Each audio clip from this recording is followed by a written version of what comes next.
Jadi kita masuk membahas sesi pertama dari materi audit, yaitu pengantar. Pada kesempatan ini kita akan membahas mengenai definisi dari audit itu sendiri, kemudian jenis-jenis audit dan jenis-jenis auditor. Ya. Jadi kalau auditor adalah orangnya. Ya.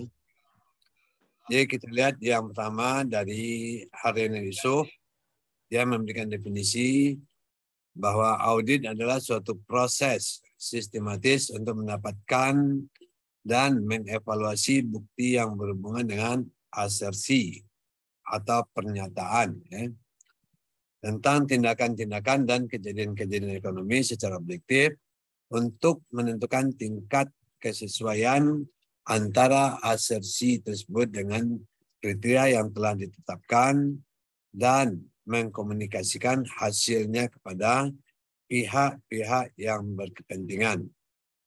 Di dalam hal ini, Haryono Yusuf lebih mendefinisikan dari aspek proses. Ya. Dia mengatakan adalah proses yang sistematis, terstruktur. Ya. Jadi untuk menilai, mengevaluasi asersi. Jadi asersi ini adalah pernyataan ya yang dibuat oleh pihak manajemen. Mengenai apa? Mengenai laporan keuangan. Ya. Di sini dikatakan tentang tindakan-tindakan dan kejadian ekonomi. Jadi transaksi-transaksi ekonomi secara objektif. Dia harus objektif untuk dapat menentukan kesesuaian dengan kriteria. Dalam hal ini kesesuaiannya apa? Tentu apakah asersi atau laporan keuangan itu sudah sesuai dengan standar akuntansi yang berlaku. Maksudnya di sini gitu. Kemudian akan disampaikan kepada pihak yang punya kepentingan terhadap laporan keuangan. Jadi kalau akuntan publik, dia akan menyampaikan lapornya kepada siapa yang meminta tugas tersebut. Karena akuntan publik adalah akuntan eksternal atau sebuah perusahaan jasa yang memberikan jasa audit. Dia akan menyampaikan hasilnya kepada pihak yang meminta atau yang menugaskan. Dalam hal ini mungkin yang menugaskan adalah direksi atau mungkin juga komisaris ya dan seterusnya. Ya. Kemudian Sukrisno Agus, dia mendefinisikan bahwa auditing adalah suatu pemeriksaan yang dilakukan secara kritis. Jadi ada kritisnya di sini. Kritis dan sistematis. Sama dengan Haryono tadi ya. Oleh orang yang independen. Ya. Jadi akuntan publik adalah orang yang independen, orang yang netral, orang yang tidak berpihak kepada pihak manapun, baik terhadap perusahaan ataupun terhadap komisaris, terhadap karyawan ataupun terhadap pembaca laporan keuangan. Ya, yang telah disusun oleh manajemen. Jadi kalau tadi dikatakan asersi, ya. Nah, kalau di sini dijelaskan di laporan keuangan yang sudah disusun oleh manajemen beserta catatan-catatan pembukuan dan bukti pendukungnya. Tujuannya apa? Untuk dapat memberikan pendapat mengenai kewajaran laporan keuangan. Nah, ini yang perlu di-stressing ya. Bahwa akuntan publik ya memeriksa laporan keuangan nanti akan memberikan opini ya, pendapat. Jadi kewajaran laporan keuangan. Jadi bukan kebenaran laporan keuangan ya. Jadi kalau wajar artinya relatif. Tapi kalau benar artinya pasti ya. Jadi kalau benar 2 kali 2 4 itu eksak dia. Tapi kalau wajar itu relatif ya. Makanya dalam audit nanti ada yang namanya tingkat signifikansi atau kesalahan yang boleh ditoleransi ya. Nah, itu maksudnya di sini kewajaran. Kemudian ini Alvin Aren, ini terjemahan. Jadi kalau bukunya terjemahan ya dari luar ya. Dia mengatakan auditing adalah pengumpulan serta pengevaluasian bukti-bukti atas informasi, ya, untuk menentukan dan melaporkan tingkat kesesuaian informasi tersebut dengan kriteria yang telah ditetapkan. Jadi auditing harus dilaksanakan oleh seseorang yang kompeten dan independen. Jadi sebetulnya hampir-hampir sama juga, ya. Jadi hampir bersama, cuman bahasanya yang berbeda, ya. Jadi intinya adalah audit ini dilakukan oleh orang, ya, dilakukan secara sistematis, ya, untuk memeriksa laporan keuangan, di mana dilakukan oleh orang yang berkompeten dan independen. Jadi kompeten ini orang yang punya keahlian, ya, orang yang punya kemampuan di bidang itu, dan dia adalah independen, netral, ya. Jadi tidak boleh subjektif, dia harus objektif. Jadi lawan dari subjektif adalah objektif, ya. Ini menurut Alvin Aren, ya. Ini menurut Mulyadi, ya. Dia adalah suatu proses sistematis, dimulai dan bukti secara objektif mengenai pernyataan-pernyataan tentang kegiatan dan kegiatan ekonomi dengan tujuan untuk menetapkan tingkat kesesuaian antara pernyataan tersebut dengan kriteria yang telah ditetapkan, ya, serta penyampaian hasil-hasil kepada pihak yang berkepentingan. Jadi hampir sama dengan yang pertama tadi, ya. Jadi dengan melihat beberapa definisi yang diberikan oleh para pakar, ya, didapat kita ambil poinnya. Ya. Jadi poin yang pertama adalah bahwa yang diaudit adalah laporan keuangan yang dibuat oleh manajemen. Jadi asersi ini pernyataan yang dibuat oleh manajemen. Ya. Jadi yang diaudit adalah laporan keuangan yang dibuat oleh manajemen. Jadi oleh sebab itu, laporan keuangan itu sepenuhnya tanggung jawab manajemen. Ya. Ingat bahwa laporan keuangan itu sepenuhnya adalah tanggung jawab manajemen. Akuntan publik hanya sebatas memberikan opini, ya, kewajaran laporan keuangan, bukan kebenaran laporan keuangan. Ya. Dan dikatakan sistematis. Jadi dalam mengaudit, akuntan publik dia harus punya aturan-aturan. Ya. Ada SOP-nya, ada standarnya, ya. Ada tahapan-tahapannya. Jadi bukan asal-asalan. Ya. Jadi dilaksanakan secara sistematis. Ya. Kemudian akuntan publik dia harus orang yang independen. Nanti ada diatur dalam keputusan Menteri Keuangan, ya. Jadi independen artinya dia netral. Independen bisa dilihat dari independen secara fakta dan independen secara etika dan moral.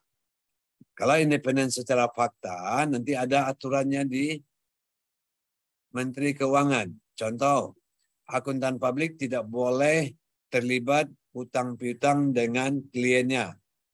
Akuntan publik tidak boleh mempunyai hubungan keluarga. Akuntan publik tidak boleh mengaudit perusahaan yang di sana ada bekas karyawannya. Akuntan publik tidak boleh mengaudit, ya, 3 tahun berturut-turut. Ya. Kalau kantornya itu 5 tahun berturut-turut. Jadi ada 2 independensi, jadi independen secara fakta dan independen secara etika dan moral. Nah, kalau secara fakta bisa dibuktikan, apakah akuntan itu nanti dia punya hubungan keluarga enggak? Kalau punya hubungan keluarga dengan klien itu tidak independen. Apakah dia terlibat utang piutang? Kalau ada utang piutang tidak independen. Atau apakah dia punya hubungan bisnis? Ya, kalau ada berarti tidak independen. Ya. Nah, namun kalau independen secara moral dan etika itu dari sikap yang dilihat. Ya. Maksudnya apa? Karena akuntan publik itu dibayar oleh kliennya. Anda umpamanya akuntan publik, ya. Juliet buka kantor akuntan publik. Saya punya perusahaan. Nah, saya audit nih. Ya. Kamu audit perusahaan saya. Yang bayar saya. Dia yang bayar akuntan publik itu perusahaan. Jadi dengan demikian kan ada namanya semacam ya katakanlah ikatan moral ya. Apalagi kalau kita lihat dari sisi lain bahwa kantor akuntan publik ini adalah perusahaan jasa. Kalau perusahaan jasa tentu dia mengutamakan pelayanan. Jadi kalau pelayanan tentu bagaimana memuaskan klien. Kadangkala mungkin hasil auditnya tidak seperti yang diharapkan oleh klien. Nah, di sini akan muncul yang namanya independen secara etika dan moral. Ya. Jadi kita tidak boleh terpengaruh karena kita dia membayar, kemudian kita nggak enak, itu nggak boleh. Ya. Itu ini sangat penting pengertian independen ini. Jadi tolong Anda pahami. Ya. Kemudian dalam definisi ini juga dikatakan eviden bukti. Apa yang dimaksud dengan bukti dalam audit? Jadi bukti di dalam audit berbeda dengan bukti akuntansi. Ya. Kalau bukti akuntansi itu dia harus dalam bentuk tertulis.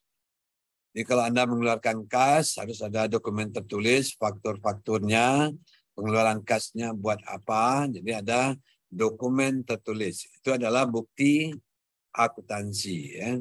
Jadi transaksi di akuntansi harus ada bukti tertulis. Tapi bukti dalam audit, semua informasi bisa dijadikan bukti. Ya. Informasi apa saja. Ya. Semua informasi dapat dijadikan bukti.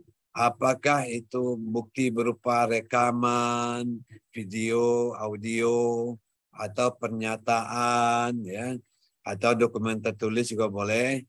Jadi bukti dalam audit lebih luas. Ya. Tidak hanya sebatas dokumen, tapi juga menyangkut ya apakah ada dalam bentuk rekaman video, audio, ataupun dalam bentuk hasil tanya jawab, ya, informasi dan lainnya.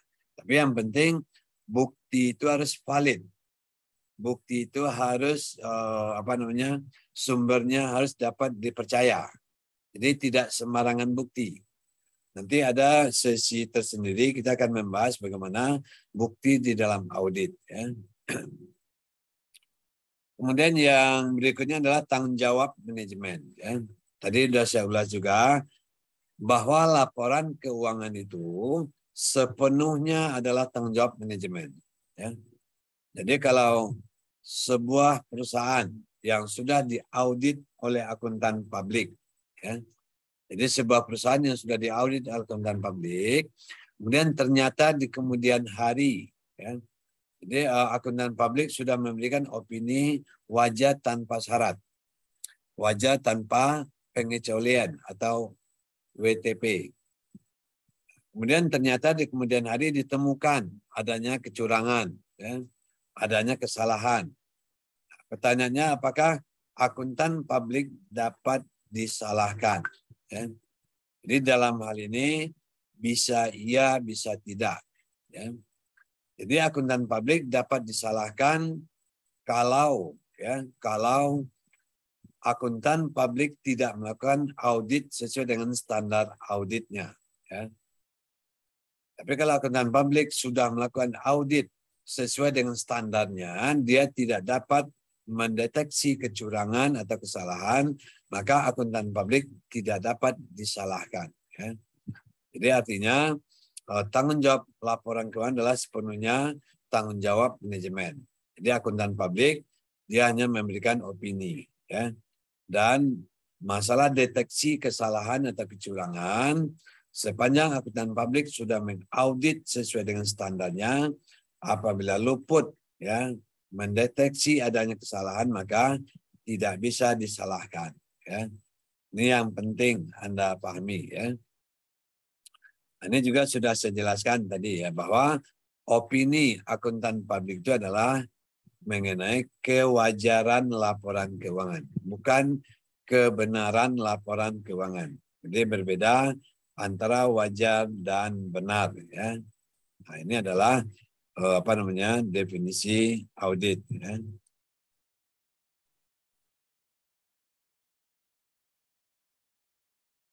Nah, dia definisi auditnya sangat penting, ya, karena dia akan merupakan basic ya untuk materi-materi berikutnya. Ya.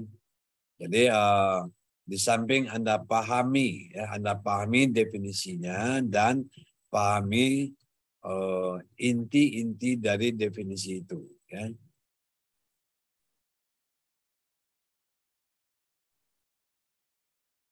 Kalau ada pertanyaan, silakan. Ya. Kalau ada, silakan, monggo.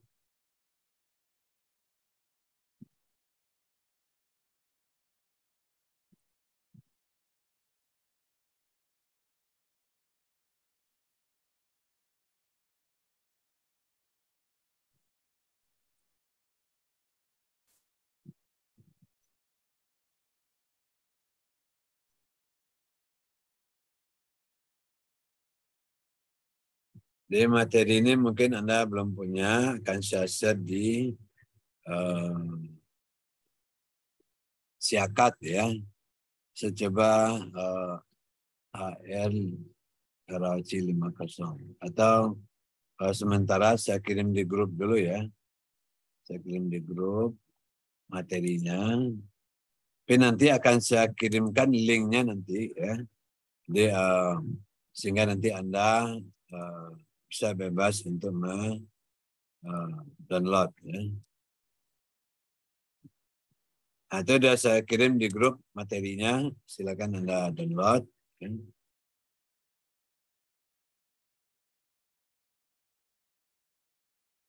Kita masuk ke jenis audit.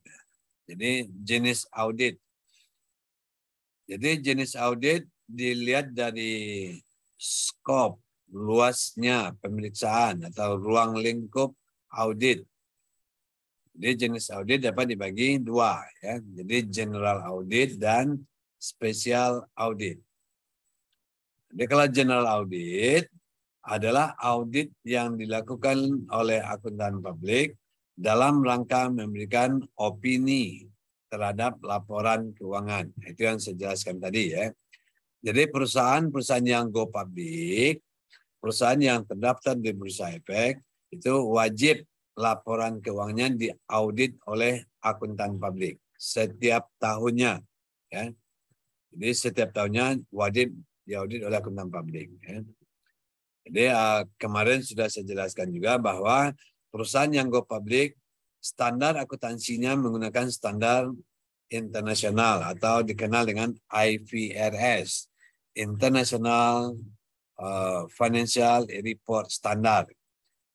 Mengauditnya juga nanti menggunakan standar internasional atau yang dikenal dengan International Standard Audit. Ya.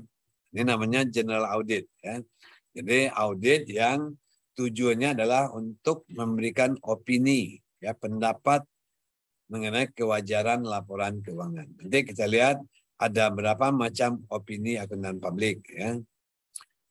Kemudian ada lagi namanya special audit.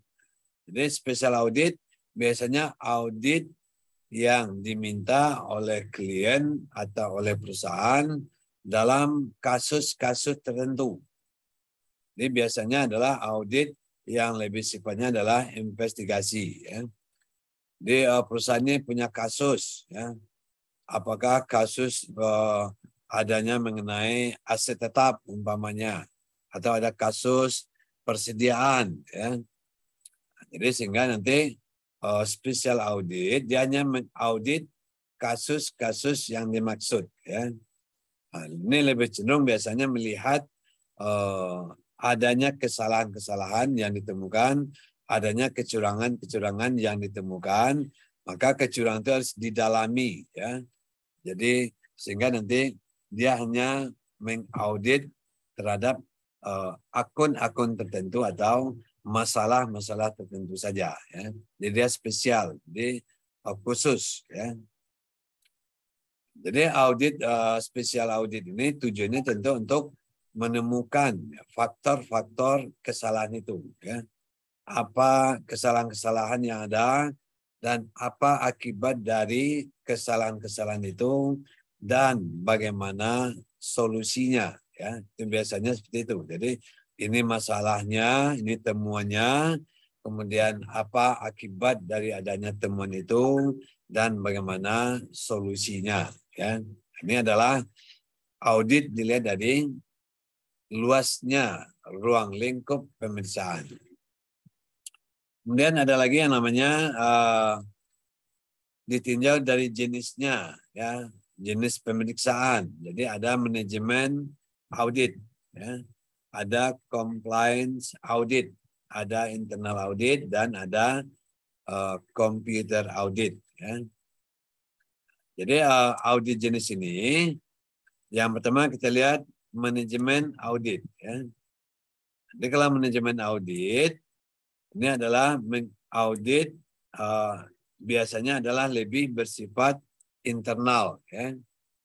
Jadi dalam manajemen kan ada fungsi manajemen, ya, ada fungsi planning, ya, dia dikenal dengan POAC, planning, organizing, kemudian A-nya activating, kemudian OA, ya. Jadi organizing, activating, dan controlling. POAC, jadi planning, organizing, activating, dan controlling. Nanti fungsi kontrol itu. Ya. Jadi manajemen yang sudah menetapkan perencanaan dan implementasi dari rencana-rencana kerja dalam 1 tahun. Ya. Namun karena luasnya perusahaan, tentu direktur, ya, manajer tidak mungkin akan tahu bagaimana implementasi di lapangan. Ya. Pokoknya PT Telkom nih, ya, direkturnya, tentu dia tidak paham bagaimana pelaksanaan kebijakan yang sudah diterapkan oleh perusahaan sampai ke level paling bawah. Jadi oleh sebab itu dia butuh yang namanya audit agar diperiksa apakah tujuan-tujuan perusahaan, ya, rencana-rencana kemarin itu sudah berjalan atau belum. Kalau belum, nanti akan dievaluasi. Kenapa ini tidak jalan? Apa faktornya? Ya. Jadi ada kontrol. Ya. Dan kalau compliance audit, ini lebih kepada audit kepatuhan. Ya. Jadi dia tidak melihat dari kinerja keuangan, dia hanya melihat aspek kepatuhan di dalam perusahaan. Ya. Jadi kalau kita bicara kepatuhan, ada 3. Ya. Ini kalau kepatuhan tentu ada peraturan. Ya. Dia ada peraturan dari internal perusahaan. Masing-masing perusahaan biasanya pasti dia punya aturan-aturan yang sudah dibakukan. Ya. Kemudian juga bagi mengenai ketentuan accountingnya, ya, standar akuntansinya, ya, pencatatannya sudah ada nggak yang melanggar aturan. Ya, jadi lebih melihat kepada standar akuntansi. Kemudian begitu juga untuk pemerintah. Jadi pemerintah juga punya kepentingan di sini. Jadi apakah aturan-aturan yang ditetapkan oleh pemerintah dipatuhi apa enggak? Setiap perusahaan, atau apakah itu perusahaan swasta, apalagi kalau itu milik BUMN. Ya. Jadi perusahaan swasta pun dia harus patuh terhadap undang-undang yang berlaku. Contoh umpamanya, setiap karyawan itu kan harus dipungut PPh 21. Perusahaan, laba perusahaan harus bayar pajaknya. Ya, ya mungkin masalah terkait dengan aspek lingkungan. Jadi kalau mendirikan rumah sakit, itu kan harus ada standar dari AMDAL-nya, ya, analisa mengenai dampak lingkungan. Ya. Jadi ini adalah ada nggak izinnya. Ya. Jadi di sini lebih melihat kepada kepatuhan terhadap peraturan. Jadi ada 3 peraturan. Peraturan internal yang dibuat oleh perusahaan, peraturan dari standar akuntansi yang dibuat oleh IAI, dan peraturan yang dibuat oleh pemerintah. Jadi ada 3 elemen aturan yang harus diikuti. Ya. Jadi audit internal. Ya. Jadi audit internal adalah audit yang dilakukan oleh karyawan perusahaan. Ya. Jadi setiap perusahaan, ya, terutama perusahaan yang sudah punya sistem, dia pasti punya divisi atau bagian yang namanya bagian audit. Ya. Jadi ada bagian marketing, ada produksi, ada SDM, dan ada namanya bagian internal audit. Apakah namanya SPI, Satuan Pengawasan Internal, dan seterusnya. Jadi ini juga menjalankan fungsi-fungsi manajemennya. Ya. Jadi biasanya auditor eksternal akan berkomunikasi dengan auditor internal. Ya. Dan yang terakhir adalah komputer audit. Jadi dengan berkembangnya teknologi, maka ada yang namanya software audit. Dia mengaudit sekarang itu bisa berbasis IT, ya. Dia computerized. Ya. Karena perusahaan sekarang pada umumnya tentu sudah punya sistem informasi. Jadi mengauditnya akan lebih mudah kalau kita juga menggunakan komputer, jadi tidak manual. Ya. Nah, inilah jenis audit. Ya.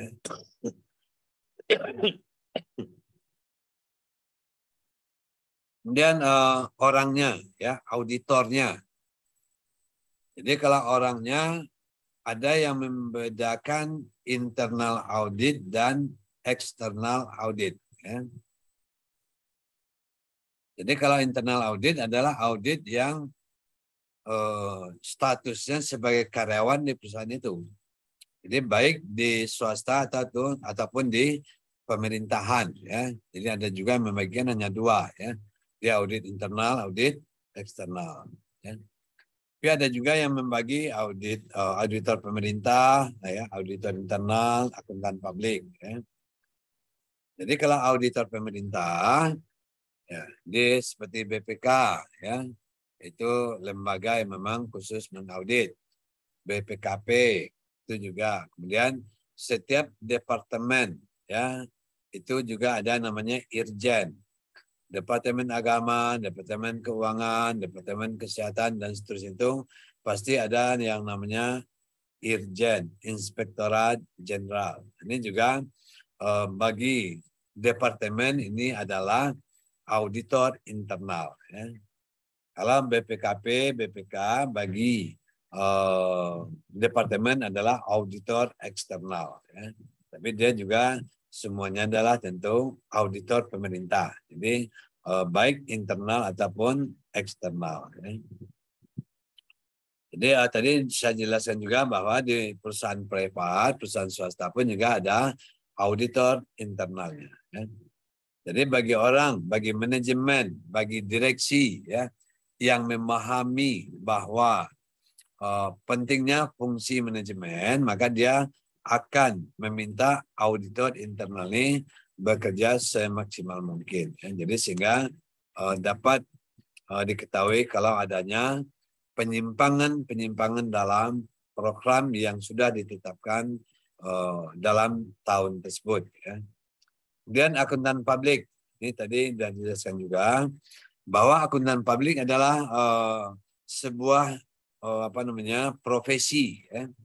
Jadi sebuah profesi sebagai pemeriksa laporan keuangan. Ya.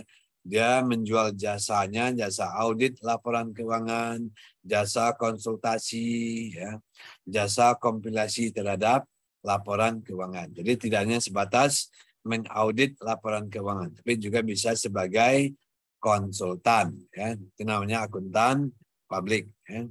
Nanti juga akan kita bahas di sini. Ya. Nah, kemudian kita lihat di sini apa sih yang membedakan, ya, auditing dan akuntansi. Jadi kalau akuntansi dia bersifat konstruktif, artinya dia menyusun, ya, laporan keuangan itu mulai dari adanya transaksi, kemudian ada bukti transaksi di jurnal, di posting ke buku besar, ya, ada ikhtisarnya, ada penyesuaiannya sampai menjadi laporan keuangan. Jadi dia lebih bersifat konstruktif, ya, dari bawah ke atas. Sementara auditing dia bersifat analisis. Dia menganalisis, menguraikan, ya, menjadi bagian-bagian terkecil. Jadi mulainya adalah dari laporan keuangan. Dia mulai bekerja dari laporan keuangan dan ditelusuri ke bawah, ke akun-akunnya, kemudian ke buku besar, ke jurnal, sampai ke bukti transaksi. Jadi dia cara kerjanya lebih bersifat analisis. Kalau akuntansi namanya konstruktif. Ya. Kemudian standar yang digunakan. Kalau akuntansi menggunakan standar akuntansi keuangan. Itu yang saya bilang tadi ya. Perusahaan go public menggunakan IFRS. Kalau perusahaan tertutup pakai etap. Untuk audit dia menggunakan SPAP, standar profesional akuntan publik. Itu yang saya bilang tadi. Dua-duanya kalau perusahaan go public sudah berbasis internasional. Ya. Jadi SPAP menggunakan international standard audit. Kalau akuntansinya menggunakan IFRS. Ya. Kemudian akuntansi, siapa yang melakukan? Dikerjakan oleh internal perusahaan. Tapi kalau audit bisa internal dan bisa eksternal. Ya. Tadi sudah dijelaskan juga ada audit internal dan ada audit eksternal. Ya. Kemudian cara kerjanya dari bukti transaksi ke laporan keuangan. Nah, auditing sebaliknya dari laporan keuangan ke sampai ke bukti transaksi. Inilah kira-kira gambaran perbedaan antara akuntansi dan audit. Ya. Nah, sekarang pertanyaannya, kenapa sih perusahaan itu harus diaudit? Ya. Untuk apa pentingnya diaudit? Jadi yang pertama, informasi diterima oleh pihak lain. Ini apa maksudnya? Perusahaan yang go public, laporan keuangan itu akan digunakan oleh pihak investor atau calon investor. Ya.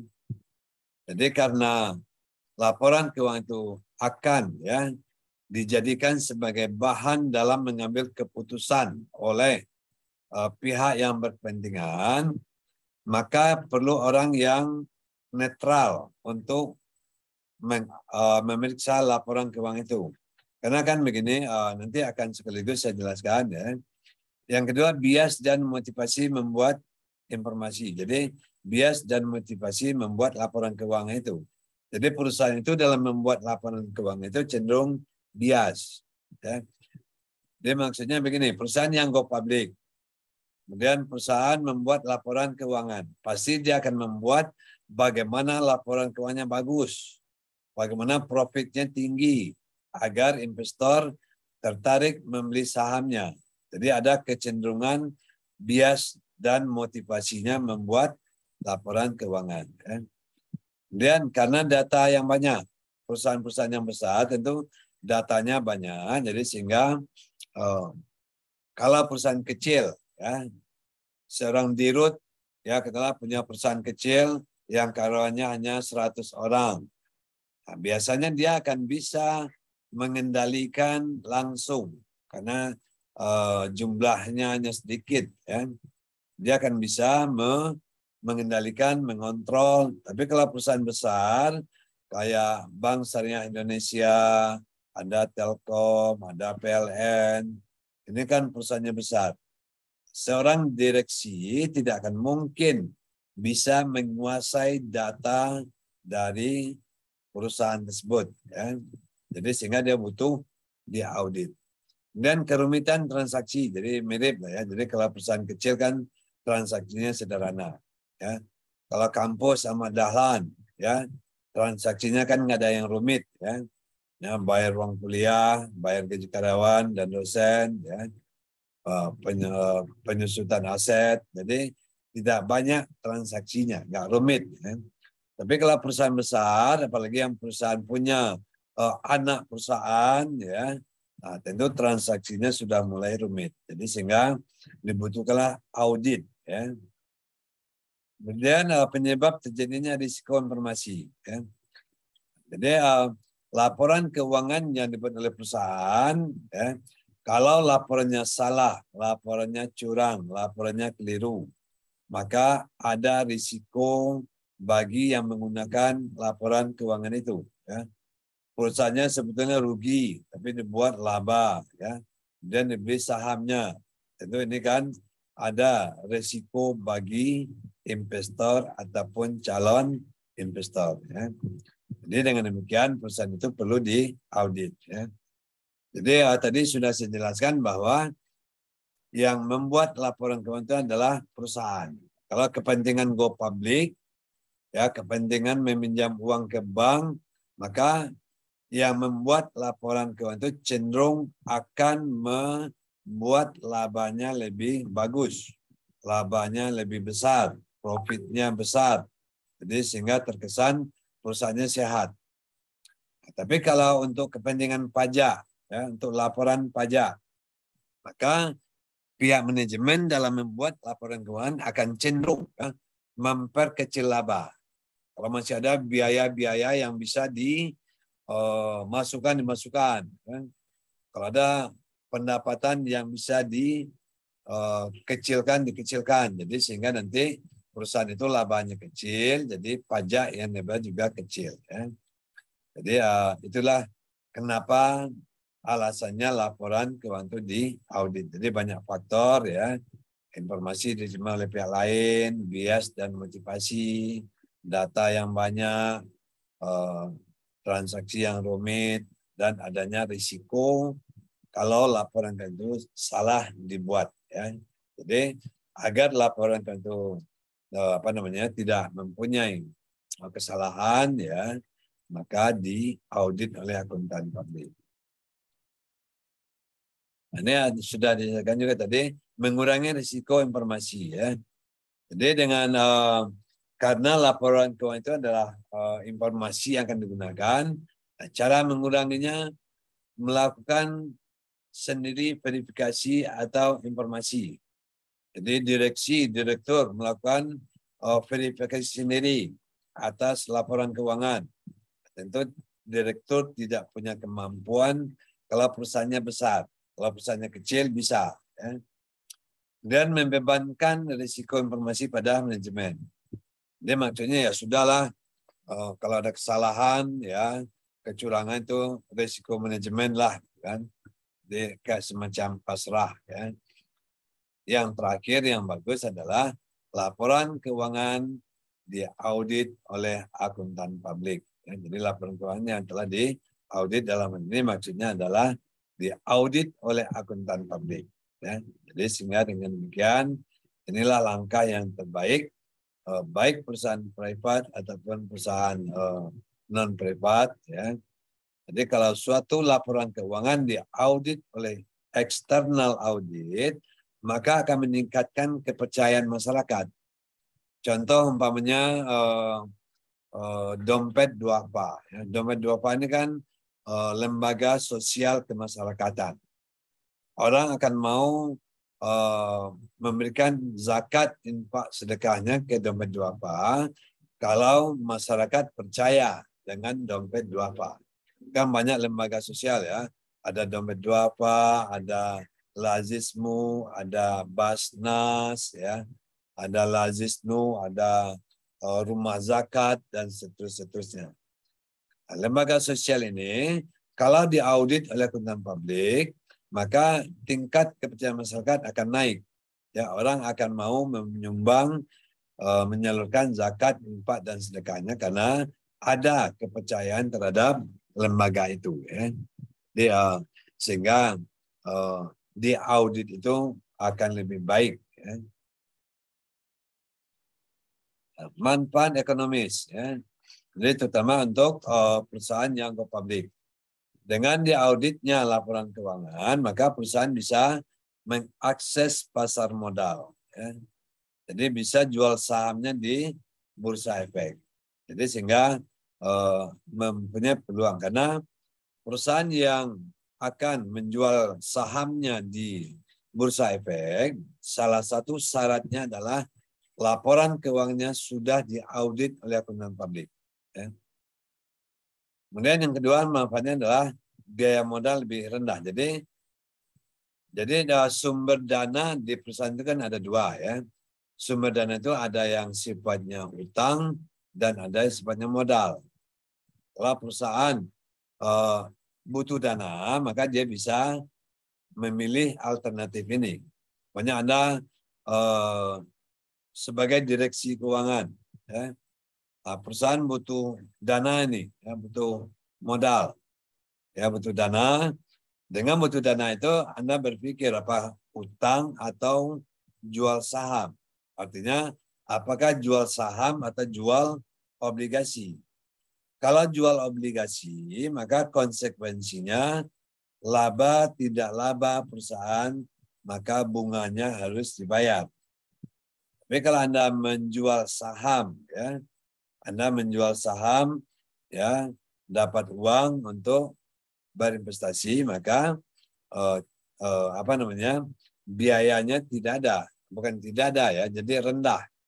Nah kalau dia mendaftar di bursa efek kan juga ada biaya, ya, tapi biayanya akan lebih mudah.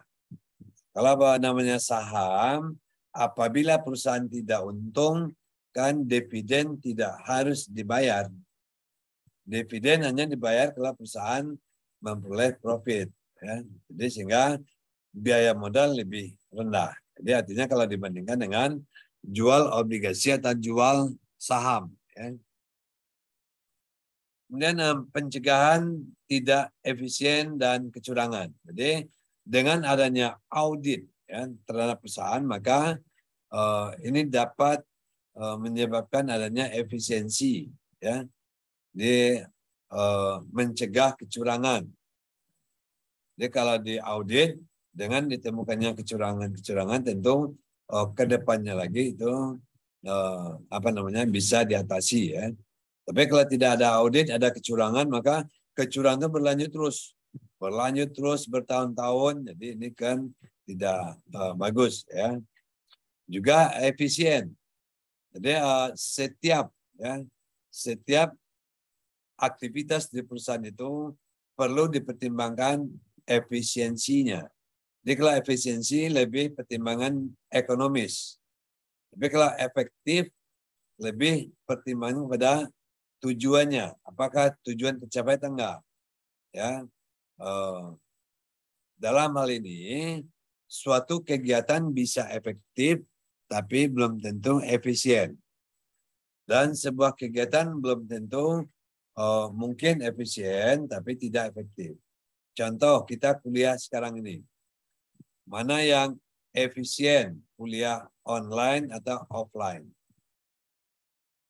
Coba Amanda Putri, mana yang efisien? Kuliah online atau offline? Ya, Amanda.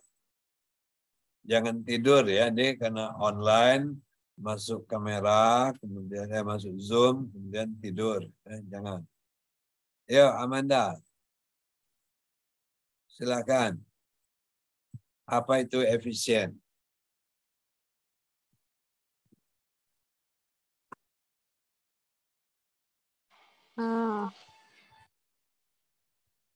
Online. Kenapa online dikatakan lebih efisien?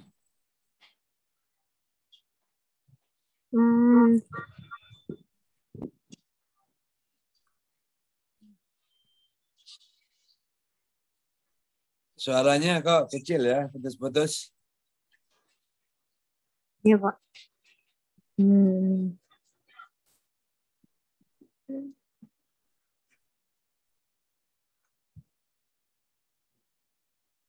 Ya, jadi biar tidak menonton, kita juga ada ya tanya jawab. Nanti ada sesi tanya jawab nanti terakhir. Ya. Hani, Aulia, mana yang efektif? Kuliah online atau offline? Lebih efektif offline, Pak.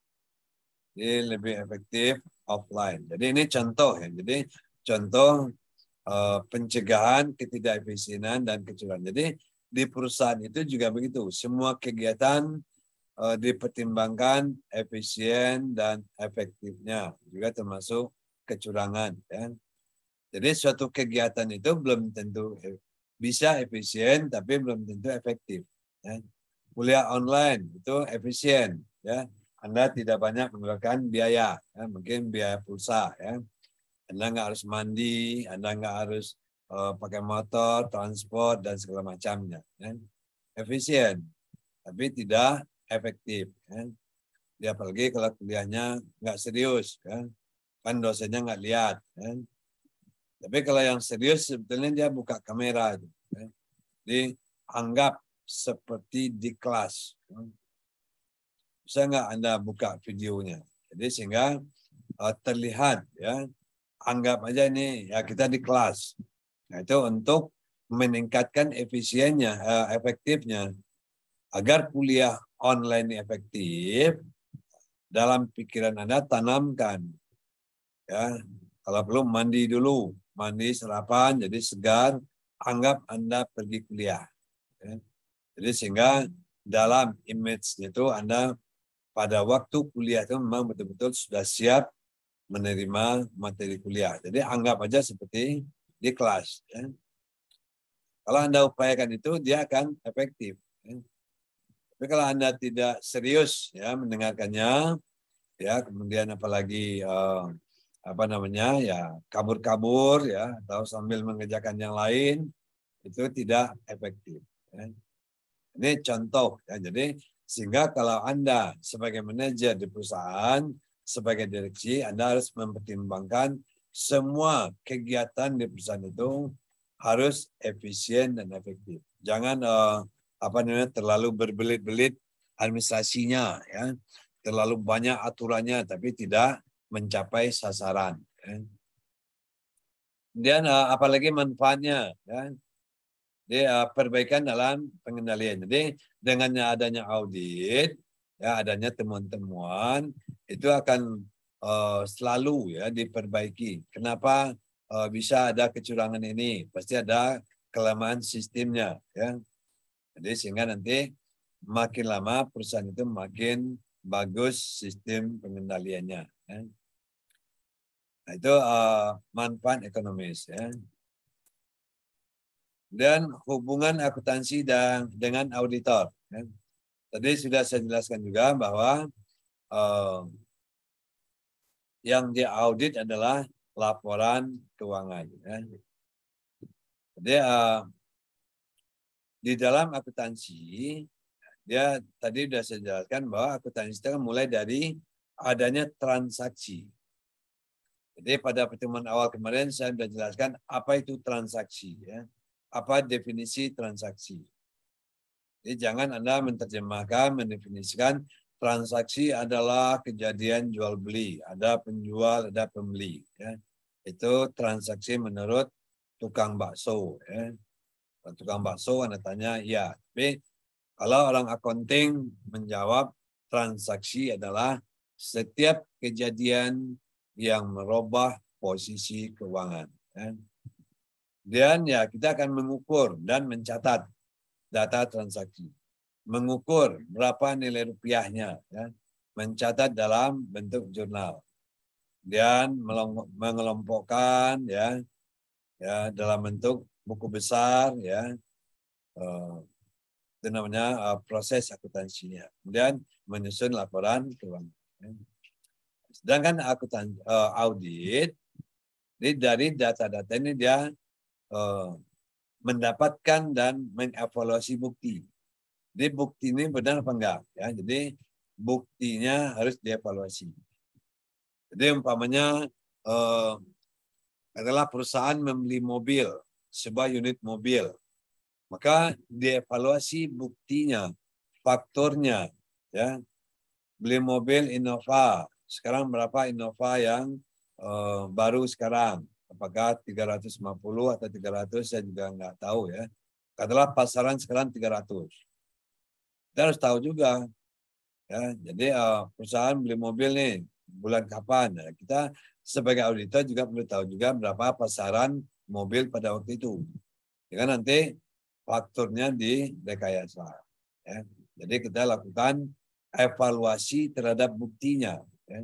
Jadi apapun bukti transaksi akan dilihat tingkat kevalidan, tingkat kewajarannya. Ya.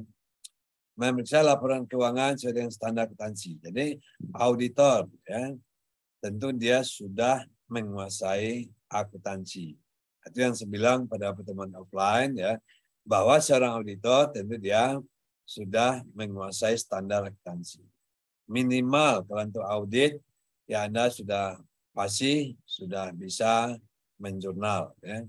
Makanya bagi jurnal yang lemah itu Anda tingkatkan lagi ya. Menyatakan pendapat atas laporan keuangan. Jadi dia memberikan opini ya. Opini terhadap laporan keuangan ya.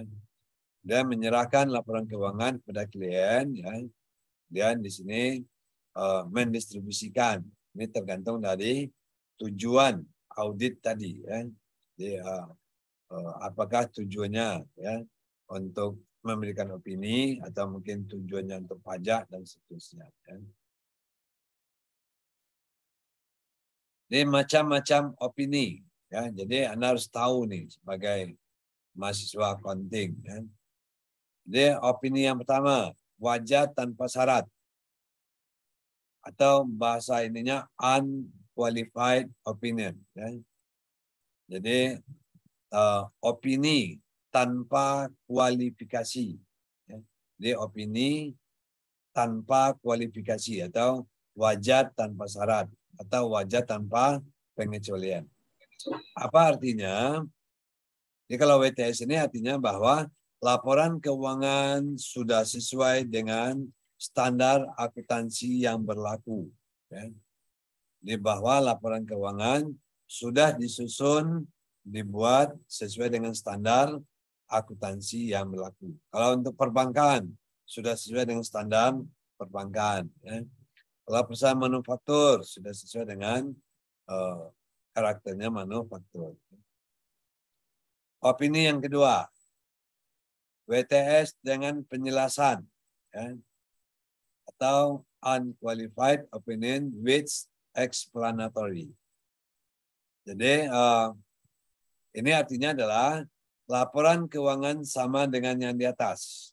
Ya, laporan keuangannya wajar tanpa syarat. Tapi, ini ada tapinya atau ada komanya. Ya. Komanya ini adalah biasanya ada penjelasan yang penting harus disampaikan. Jadi karena laporan keuangan itu akan dijadikan oleh pembaca laporan keuangan untuk mengambil keputusan. Jadi kalau ada informasi penting, ya itu harus disampaikan. Ya. Jadi contohnya, ya, katakanlah perusahaan, katakanlah suatu perusahaan yang ada di Go Public, laporan keuangannya wajar tanpa syarat. Tapi katakanlah tahun 2000, sekarang kan 2022 ya. Katakanlah laporan keuangan 31 Desember 2021 sampai 31 Desember 2021 laporan keuangannya wajar tanpa syarat. Ya. Tapi katakanlah umpamanya perusahaan itu di bulan Januari 2002 perusahaan itu dapat musibah. Katakanlah umpamanya persediaannya, gudang stok barangnya itu terbakar. Terbakar sehingga mengalami kerugian yang besar. Katakanlah gudangnya tidak diasuransikan. Jadi sehingga ada kerugian yang besar. Kerugian yang besar ini terjadinya di Januari 2022. Laporan keuangan yang diaudit adalah per 31 Desember 2021. Maka di sini opininya harus dengan penjelasan bahwa laporan keuangan ya per 31 Desember 2001 sudah sesuai dengan standar akuntansi yang berlaku. Ya. Namun ya, pada bulan Januari ada kerugian biaya, ya, ada kerugian karena gudang yang terbakar sekian katakanlah 500 miliar, kan besar ya. Di gudangnya terbakar, stoknya habis, itu kerugian mencapai 500 miliar. Sedangkan persediaan tidak diasuransikan. Jadi nggak ada ganti rugi dari pihak asuransi. Ini namanya wajah tanpa syarat dengan penjelasan. Jadi penjelasan ini tidak terkait dengan laporan keuangan itu. Tapi ada informasi penting yang harus dijelaskan. Contohnya satu lagi. Di perusahaan itu terjadi perpindahan pemegang saham mayoritas. Tadi perusahaan itu dipegang saham mayoritasnya oleh perusahaan yang sudah pionir di Bursa Efek. Dalam banyak kalau di Indonesia ini biasanya saham mayoritasnya dipegang oleh Lipo, oleh Sinarmas, ya. Jadi ini kan perusahaan-perusahaan yang istilahnya perusahaan besar, ya, yang sudah dikenal di Bursa Efek, ya. Atau Telkom, ya. Jadi ternyata perusahaan itu, ya, saham mayoritasnya berganti, ya, di mana orangnya tidak adalah orang yang belum, ya, punya track record di bidang bisnis, ya. Oh, ternyata pemegang saham mayoritasnya Amrizal, ya. Ya, orang nggak tahu siapa Amrizal selama ini, perusahaannya kayak apa, atau punya saham mayoritas.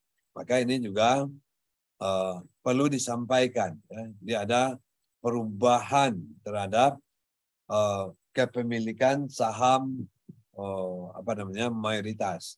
Karena kalau terjadi perubahan kepemilikan saham mayoritas, maka kebijakan akan berubah, ya. Jadi karena kekuasaan tertinggi ada di pemegang saham. Kalau tadi saya yang punya saham mayoritas adalah 51%, perusahaan itu sahamnya saya miliki.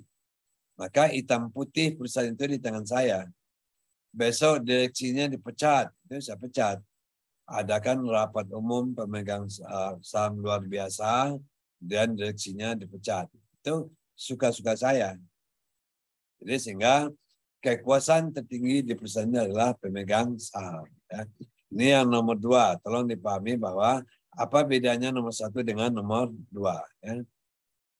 Dan wajar dengan syarat. Wajar dengan syarat. Atau qualified opinion. Jadi opini dengan adanya kualifikasi. Ya. Opini dengan kualifikasi. Jadi ada, maksudnya begini. Laporan keuangan secara umum sesuai dengan standar akuntansi keuangan secara umum. Kecuali ada akun-akun tertentu atau ada akun tertentu yang tidak sesuai. Semuanya mulai dari kas, piutang, persediaan sesuai dengan standarnya kecuali aset tetap, umpama, ya. Aset tetapnya tidak sesuai. Jadi ada pengecualian. Jadi secara umum laporan keuangan sesuai, ya, tapi ada, ya, akun tertentu yang tidak dicatat sesuai dengan standarnya. Itu namanya qualified opinion, ya, atau opini dengan kualifikasi. Dan pendapat tidak wajar, ini jelas, ya, adverse opinion. Jadi laporan keuangan secara umum atau katakanlah tidak sesuai dengan standarnya atau tidak wajar, ya. Dia bisa sebagian besar atau bisa semuanya, ya, akun-akun tidak memenuhi standarnya, ya. Kan ada dalam nanti kalau Anda kan belajar di intermediate bagaimana standar untuk pencatatan kas, bagaimana standar pencatatan piutang, persediaan, ya, aset tetap. Ya, itu kan ada perlakuan-perlakuannya, ya. Dan yang terakhir tidak memberikan pendapat. Jadi kalau tidak memberikan pendapat, artinya adalah atau dikatakan juga disclaimer of opinion, ya. Jadi pendapat sebagian-sebagian. Jadi bisa dikatakan 50% laporan keuangannya sudah sesuai dengan standar. Dan 50% lagi tidak sesuai dengan standarnya. Ya. Itu namanya adalah disclaimer. Ya. Disclaimer of opinion. Ya. Ini definisi semua yang saya jelaskan tadi. Ya. Silakan nanti dibaca-baca. Ya. Ini yang saya jelaskan tadi secara deskripsinya. Ya. Silakan, ya itu materi kita hari ini. Silakan kalau ada pertanyaan, ya, mulai dari pengertian awal tadi sampai yang terakhir. Monggo, silakan.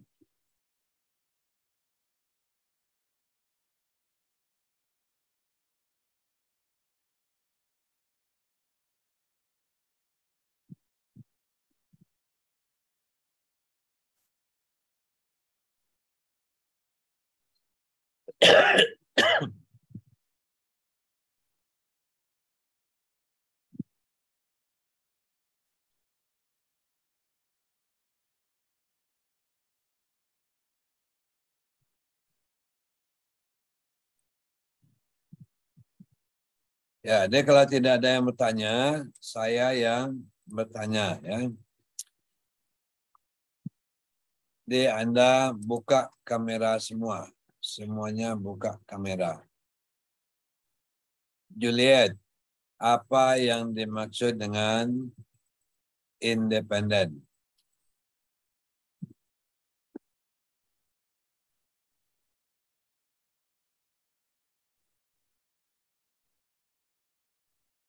Ya, Juliet.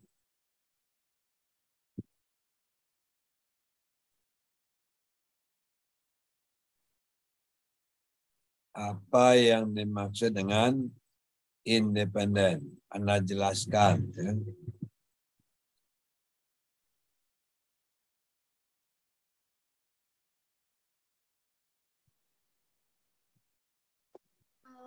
Kayak misalnya independen itu kayak misalnya seorang seorang audit yang kayak